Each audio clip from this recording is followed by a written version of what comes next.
Howdy folks and welcome back. So today's video is about tools, my favorite topic.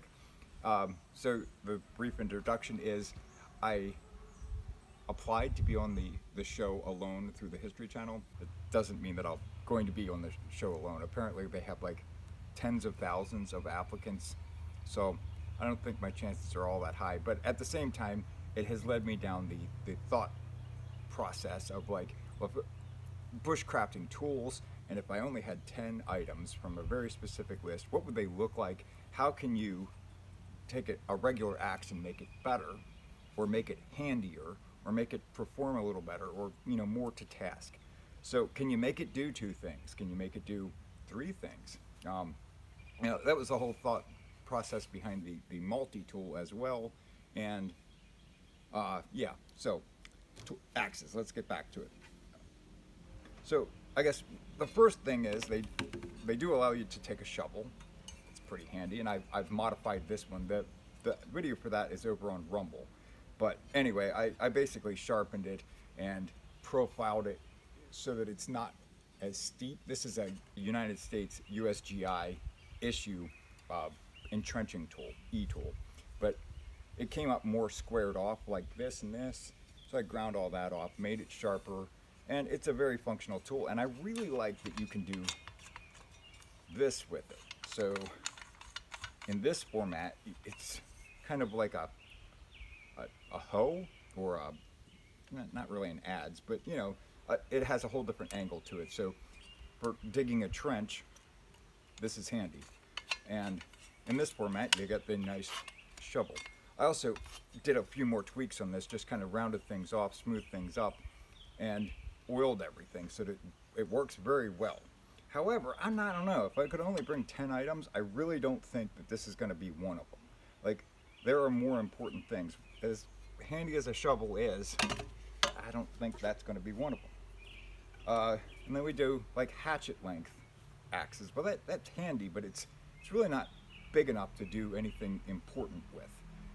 If this is all you had, it's better than nothing, but I think there's better choices. However, looking at hatchets, some of them, like this one, which I really don't like this one, it's not very good steel, allow you to get your hand up in there further. And this is like a roofing hatchet or something, general building hatchet. But I do like the way that you can get your hand up in there, because then you can use it close in, pushing on it like this and things. Whereas on this one, you just can't choke up, although this isn't too bad.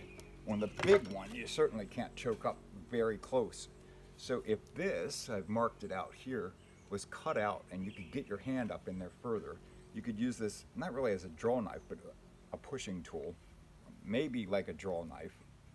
But that, just having your hand that much up into that area allows so much better control of the tool. The other thing, so to set the stage here, step it.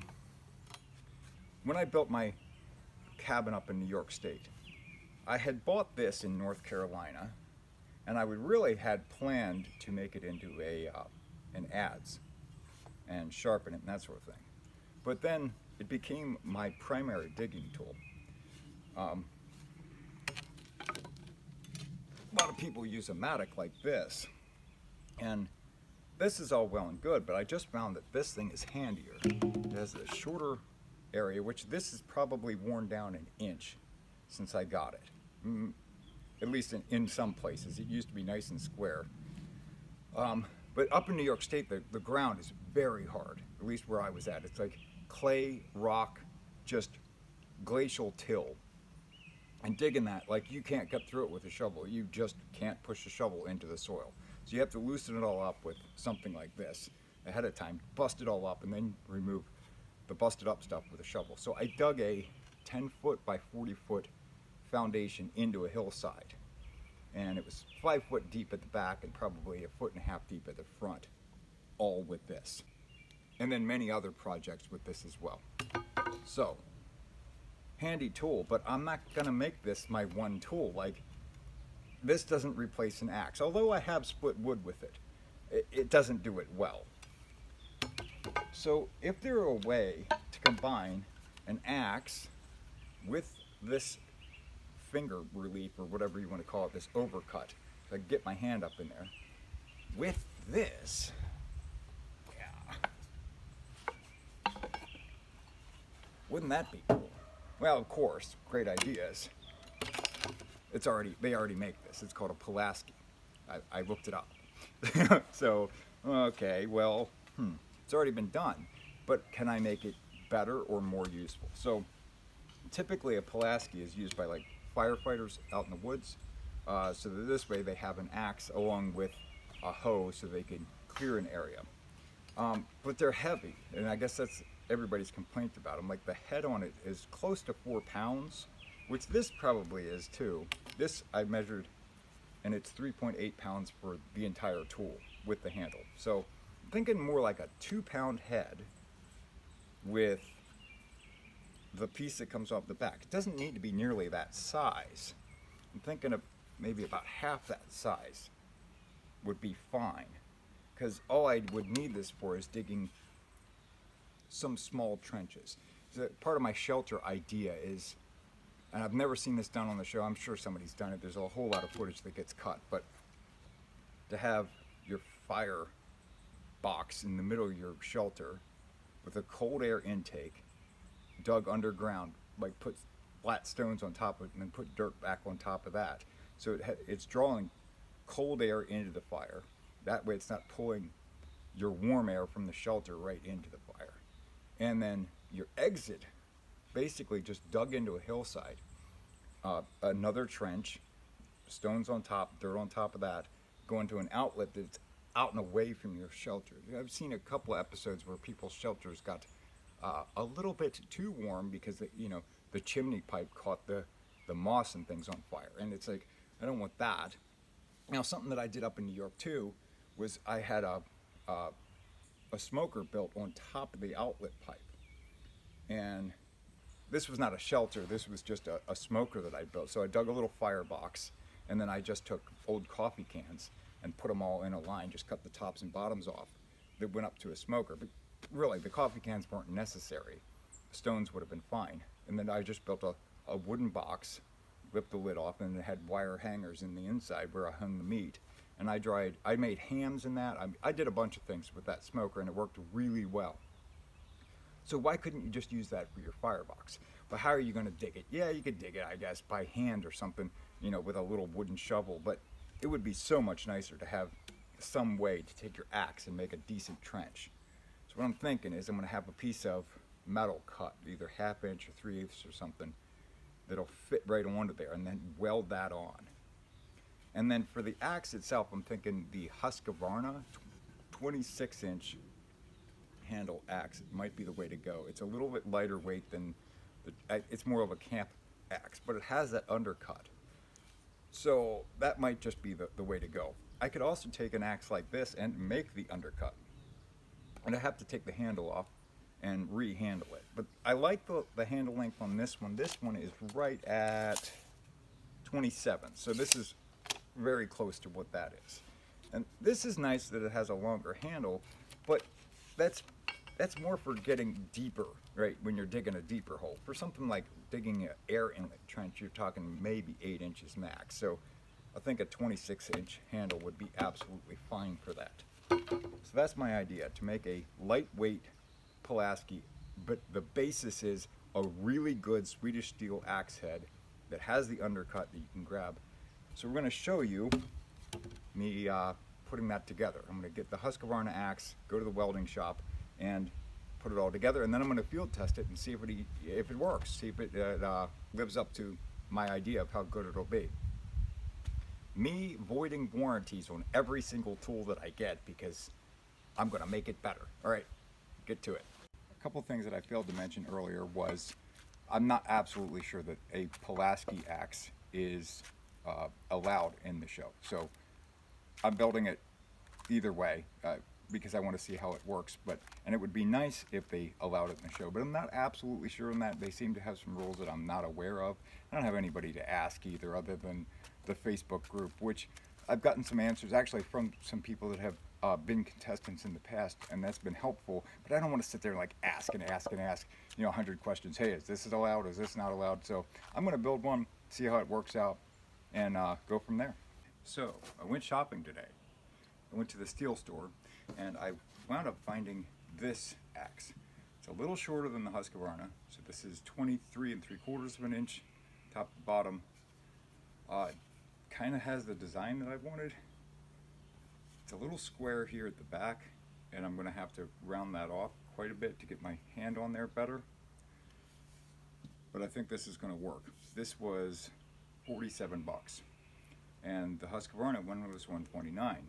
Still would have gone up for the Husqvarna one because I knew who it's made by. However, they're really limited in availability, and everything is showing sold out. So you do what you have to do. It seems to be a good unit, and it's built in the EU. Yep. All right, so the other thing is, I'm thinking, I found this. It's a leaf spring from a Jeep, something or other, and I've kind of sketched out what I want to do on here. That tool that I was using yesterday on the debarking of the white pine log was actually a piece of spring. It was a trailer spring that I'd made into that tool. So I know this is good steel, and I'm just going to cut it out and weld the piece on the back like so. It's going to fit around the axe head. So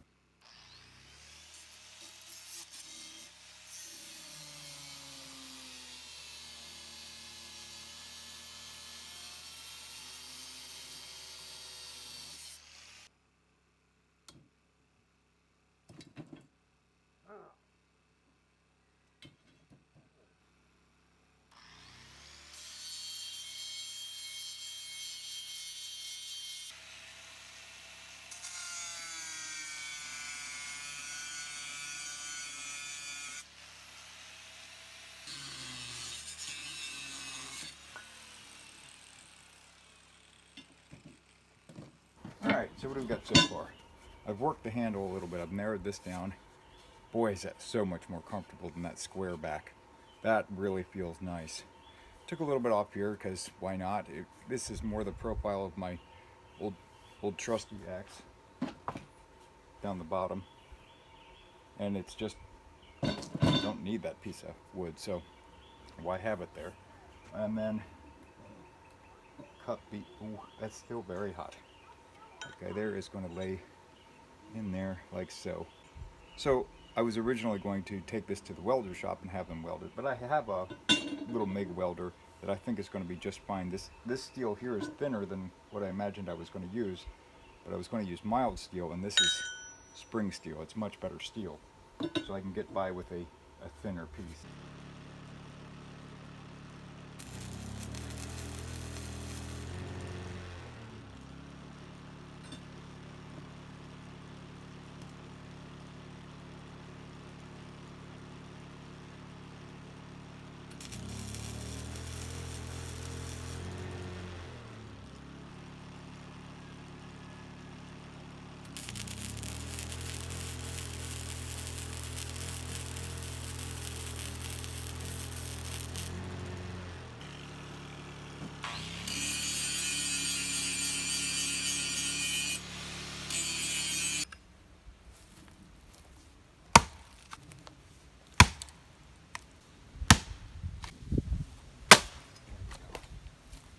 Oh, wow, cool.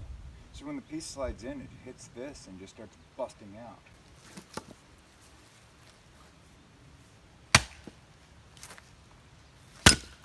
Yep.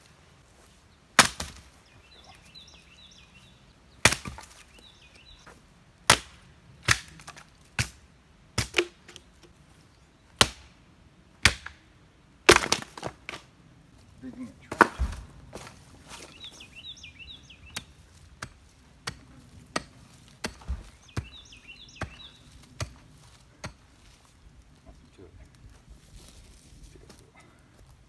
That is cool. That works. All right. Maybe try peeling a log. So it's still hot.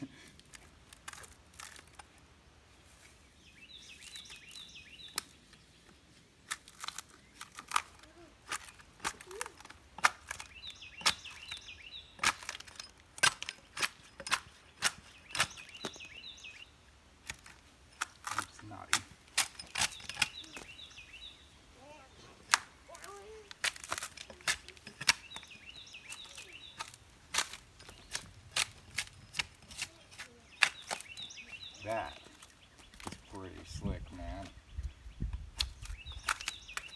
It's not as good as my actual bark peeler, but I mean, that's purpose built. This is pretty good for an axe. Maybe we're trying to make fine stuff. Yep.